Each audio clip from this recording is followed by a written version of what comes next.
And Killerhurtz trying to flip, trying to turn itself over with that pneumatically powered axe. But Killerhurtz in major trouble. Chaos 2 comes in with a slam. And bam! And Killerhurtz 2, I think, is going to be first to go in the Annihilator. Each round, one crashes out, piggyback up on Chaos 2 as it immobilised for 30 seconds or more. If it goes to the judges, the rest of them just staying out of trouble. Bash comes in for a look. There's Dominator 2 with the pickaxe. This Stinger loves a little bit of a rumble and a tussle. Sometimes I don't know what the Stinger boys are doing. I don't think they know what they're doing either. Dominator 2 out there, Chaos 2 as well. Killerhurtz, well, back in the thick of the action. And we still have all 6 competing. Chaos 2 takes punishment right through the front flipper there from Dominator 2. The wheels of the Dominator spin, but Chaos 2 is in all sorts of problems now. Top of the picture, Spikasaurus and Suicidal Tendencies. In comes Dominator again. And suddenly it's the Chaos top seeds, the reigning UK champions, who are up against it. Now we've got to push and shove. At top of the picture, they've Dominator 2 and Spikasaurus. Killerhurtz, I thought they were out, but they're back in really in the thick of things. So are Chaos 2 now. You've got the house robots into play in that CPZ. Look at this, a real tug of war here, and still they battle on bravely. Not one machine will give up, but Chaos 2 has taken unprecedented damage from the axe of Killerhurtz. Look at this again, it's Dominator 2 inflicting punishment, 1 and 2, and the Perspex comes off the bat there of Chaos 2, which means now, of course, the machinery, the very heart of Chaos, is vulnerable to attack.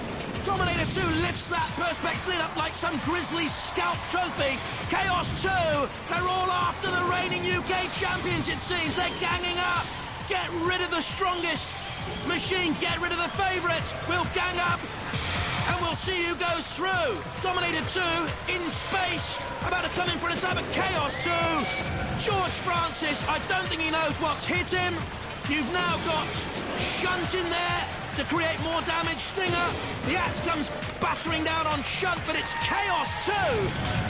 All of a sudden, the likely machine to go out of the first stage of the Great Annihilator, the northern section.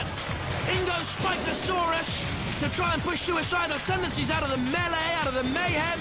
Chaos 2 is their movement, is their life. Goodness me, I don't think there was. He doesn't either. Well, massively important axes and 3-mech self-righting mechanisms in this to create damage and also to right yourself like Killerhurtz there. For one moment I thought Killerhurtz were going out, but no, they survived. Now, key issue here for me, Chaos did not have enough freedom of the arena to build up an attack, to build up speed, to get the flipper into play, and then it took unprecedented damage. Look at that. Absolutely punctured and peppered and destroyed Chaos 2. A huge surprise. Out goes George Francis. Out go the favourites in many people's eyes. But look who's left. Spikasaurus, Killerhurtz, Stinger, Dominator 2, they look dangerous. And Suicidal Tendencies, of course.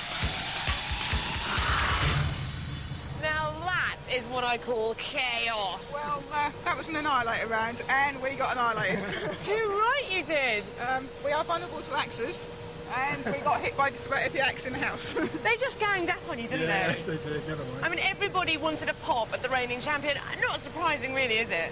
Not at all. Great fun. It was tremendous fun. It makes a change for you to actually see your robot take some damage, doesn't it? We've got to mend it now. I know we've never seen them do any work at all on Robot Wars. It always comes out beautiful. And that is just phenomenal. I mean, you've got a massive hole in the back there. Who was the meanest? The sort of covers in 2 halves now. Who did the most damage to you? I don't know. Dominator was in there. Killerhurtz was in there. Yeah. Shunt had to go as well, did he? The house robots always pop up at you as well, don't they? Yeah. A lot of damage on the superficial damage, but I think the relays are broken here, which is why we stopped. I expect you're quite glad that you're out. You don't have to fix that one up for the next battle. That's true, yes. Look at me like a stone in my hand. Oh, did you not have it? I've got it in my pocket, but I didn't have It's it not in good my enough, hand. Richard. It's great to see you, Annihilator, I have to say. You can hit me later, but it was wonderful. It was really good to see you up against some fair opponents. It's just a shame it took 5 of them to do it to you, really, isn't it? And so, after that first tremendous tussle, 5 robots have got to go through it all again. And why do I get the feeling some of them wish they'd stayed in bed? Let the annihilation begin!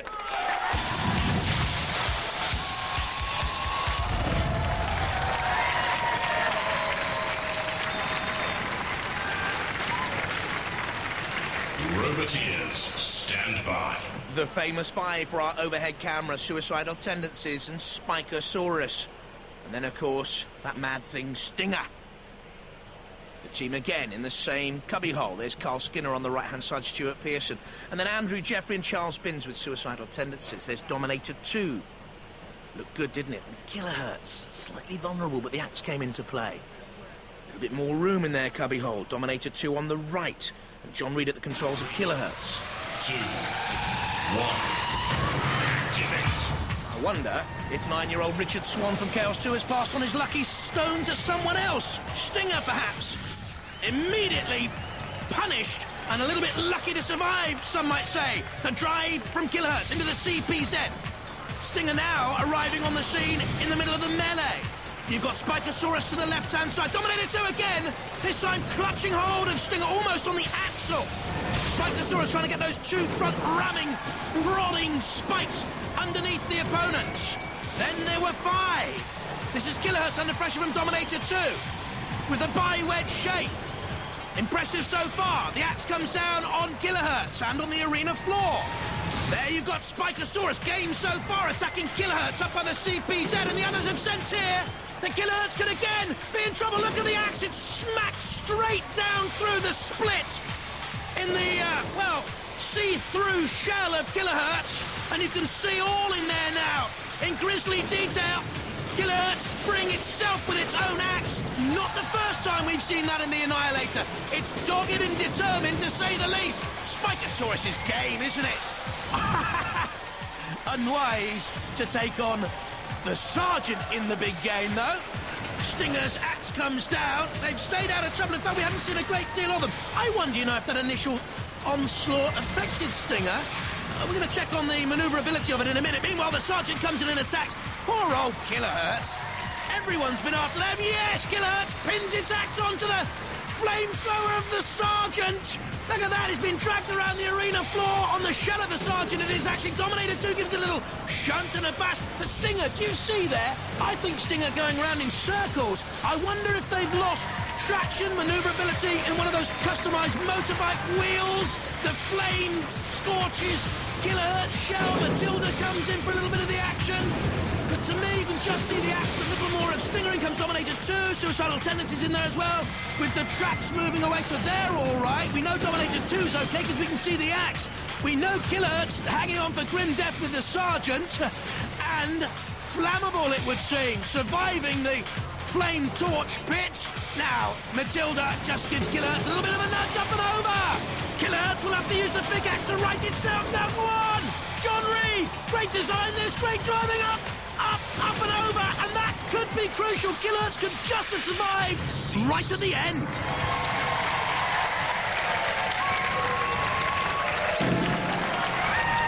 Well, let's have a look at this, because this is the whole crucial aspect of this section. I think that initial onslaught put Stinger out. There you see at the top of the picture, Stinger not going anywhere. Killerhurtz took all the punishment. You see Stinger, it's not going anywhere, just round and round in circles. Stinger, for me, immobilised. We'll have to check on the official results. Suicidal Tendencies in play. This was great, wasn't it? And there you have it, confirmed. Stinger, yes, they were immobilised. Yes, they're out.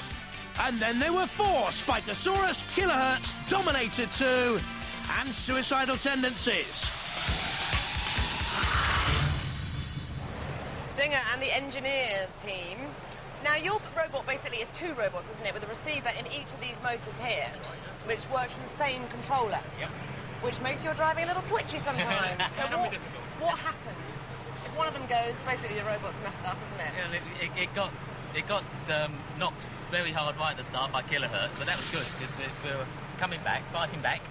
But we got a spike. We got a spike through the tyre, came down here, and obviously these tyres always were the sort of potential weak bit. They carry the aerials in there, don't they? We hadn't told anybody that before, but that's it. It's taken out the aerial and just killed the wheel.